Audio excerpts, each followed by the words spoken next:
Merçek.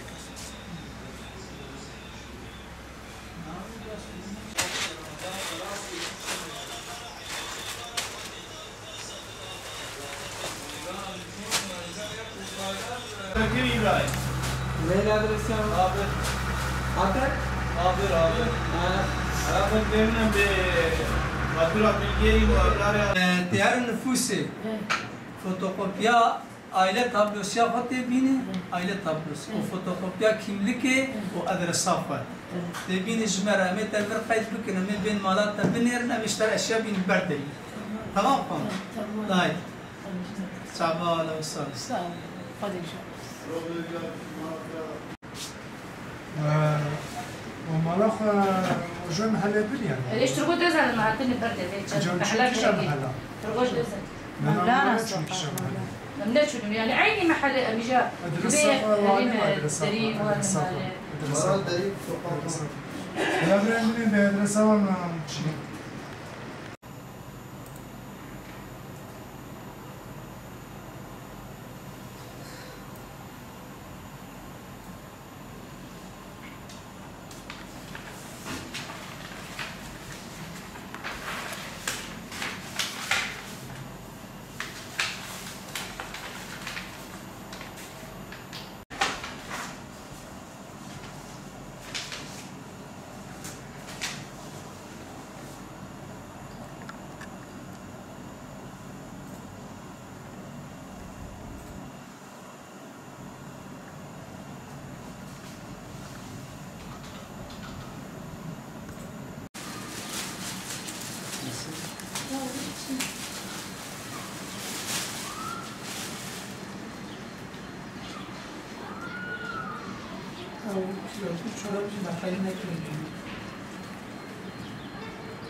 Ne gideceğiz?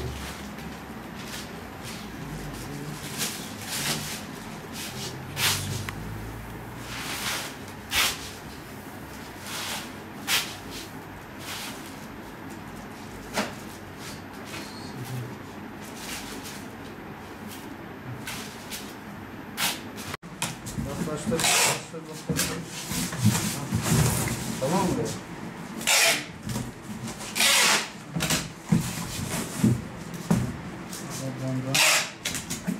Hamaरे kararı Kızıltepe hamaरे baş aynı. Kızıltepe Rahmet Bankası kurulduğu günde bugüne kadar Kızıltepe'de din, dil, ırk ve mezhep gözetmeksizin nerede yardıma muhtaç bir aile varsa imkanlarımız dahilinde onlara ulaşmaya çalışıyoruz. Dernek olarak çok şeffaf bir şekilde çalışıyoruz. Derneğe yapılan tüm bağışlar kayıt altına alınıyor. Verdiğimiz yardımlarda kayıtsız hiçbir şekilde vermiyoruz. Örneğin kullandığımız bir program var. Anlaşılması için örnek vereyim. Marketlerde kullanılan sistem gibi gelen yardımlar stok programına kaydediliyor. Bir aileye yardım yapıldığı zaman ise verdiği yardım miktarı ve tutarı ne kadar ise faturasına yazılır ve imzalatılır. Daha sonra verilen yardım teslim edilir. Rahmet Gıda Bankası 30 Haziran 2012 yılında kuruldu. Kurulduğumuz günden bugüne kadar Kızıltepe'de ikamet eden yetim ve muhtaç 4.623 aileye 250.395 TL değerinde ve Suriye'deki iç savaştan kaçarak Kızıltepe'ye yerleşen 4.431 Suriyeli mülteci ailelere ise 143.994 TL değerinde yardım yapıldı. Toplamda ise 9.054 aileye 394.389 TL değerinde yardım ulaştırdık. Çalışmalarımızdan bahsedersek ilk önce yardıma muhtaç bir aile derneğe başvurduğunda kaydını yapmamız için bazı evraklar istiyoruz.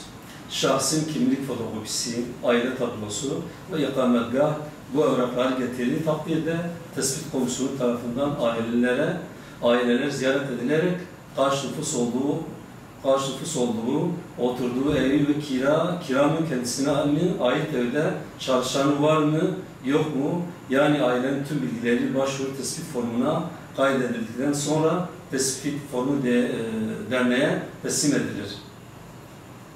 Değerlendirme kurulu ve başvuruları değerlendirir, 1 veya 2 derece olarak kaydedilir.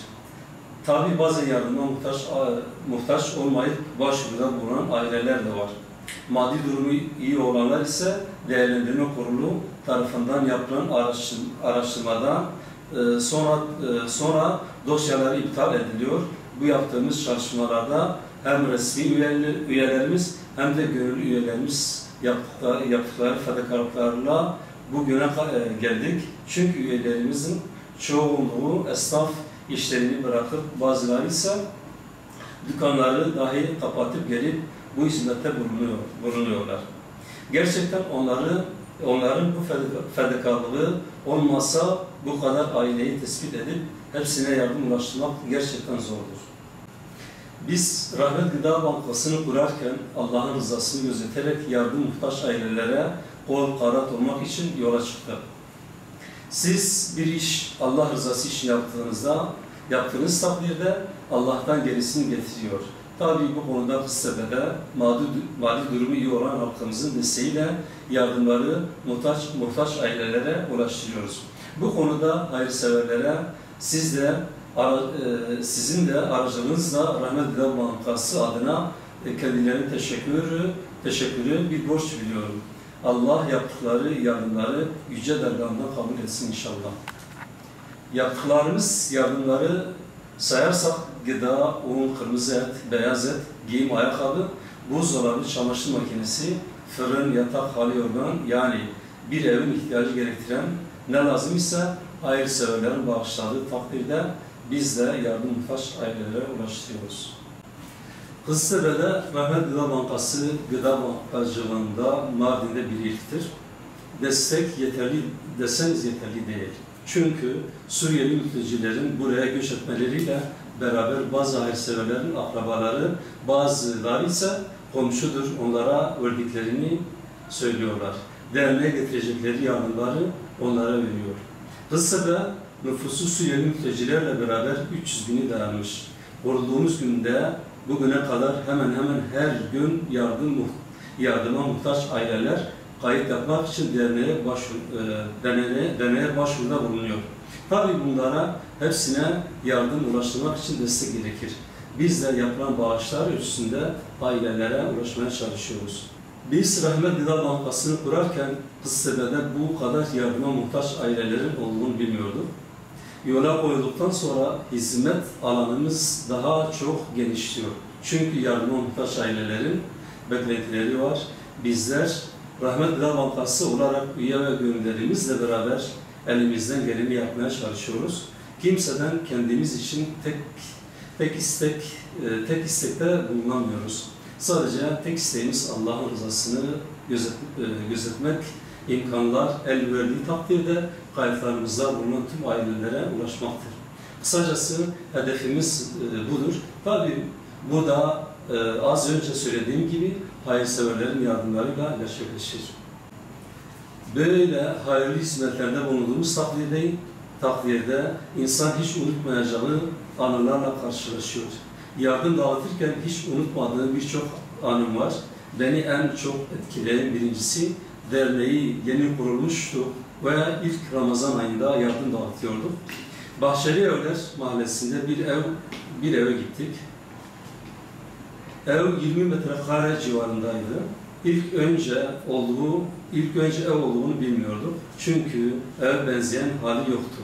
İçeriye girdiğimizde Merse adlı bayan bizi gördüğünde ağladı.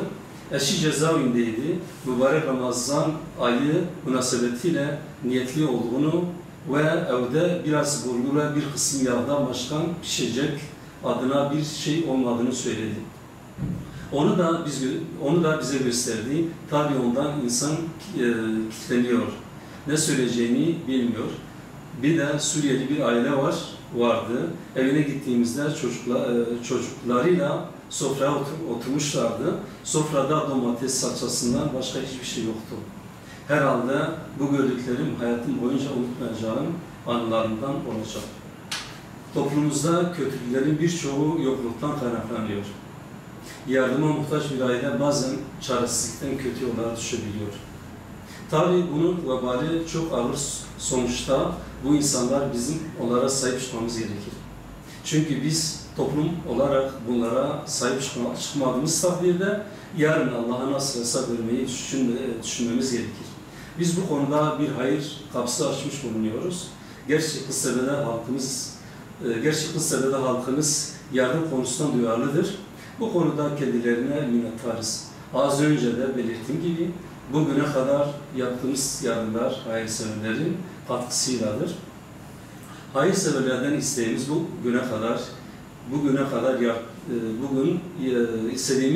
bugün yardıma muhtaç ailelerin durumundan bizler de olabilirdik. Biz de Allah'ın bize bağışladığını bizler de yetime muhtaç ailelerle paylaşırdık. Özellikle bunu söylemek istiyorum. Yardımda bulunmak isteyen hayırseverler gelsinler.